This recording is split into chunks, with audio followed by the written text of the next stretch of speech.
മുസ്ലിം സ്ത്രീകൾ തെരഞ്ഞെടുപ്പിൽ മത്സരിക്കുന്നത് മതവിരുദ്ധമല്ലെന്ന് മുസ്ലിം പണ്ഡിതനും ഓൾ ഇന്ത്യ ഇസ്ലാഹി മൂവ്മെന്റ് ജനറൽ സെക്രട്ടറിയുമായ ഹുസൈൻ മടവൂർ. പ്രവാചകന്റെ കാലത്തും വനിതകൾ പൊതുരംഗത്ത് സജീവമായിരുന്നുവെന്നും സ്ത്രീകൾ പൊതുരംഗത്ത് വരുന്നത് മതവിരുദ്ധമാണെന്ന് പറയുന്നവർ സമുദായത്തെ പിന്നോട്ട് വലിക്കുന്നവരാണെന്നും ഹുസൈൻ മടവൂർ റിപ്പോർട്ടറോട് പറഞ്ഞു. സ്ത്രീകൾക്ക് സാമൂഹ്യ പ്രവർത്തനം, പൊതുപ്രവർത്തനം ആവാമെന്നതാണ്.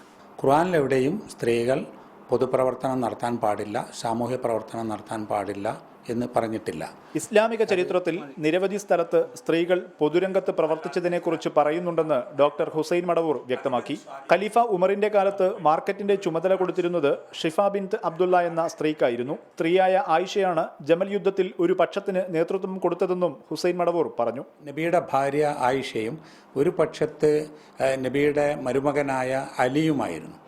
അങ്ങനെ സംഭവിച്ചു. അതിൽ ആയിഷയുടെ കൂടെ ഉണ്ടായിരുന്ന പ്രമുഖരായ ആളുകൾ തൽഹ, സുബൈർ തുടങ്ങിയ സഹാബിമാരുണ്ട്. അവരാരും തന്നെ അതിന്റെ നേതൃത്വം ആയിഷക്കായി എന്നതിന്റെ പേരിൽ ഒരാക്ഷേപം പറഞ്ഞിട്ടില്ല. സ്ത്രീ വിദ്യാഭ്യാസത്തിനെതിരെയും ഇത്തരം മതപണ്ഡിതന്മാർ നേരത്തെ മതവിധികൾ പുറപ്പെടുവിച്ചിരുന്നു. ഇത് മുസ്ലിം സ്ത്രീകൾക്ക് വലിയ തിരിച്ചടിയുണ്ടാക്കിയിട്ടുണ്ടെന്നും ഹുസൈൻ മടവൂർ പറഞ്ഞു.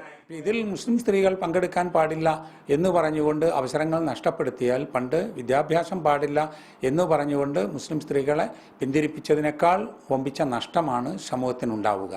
റിപ്പോർട്ടർ, കോഴിക്കോട്.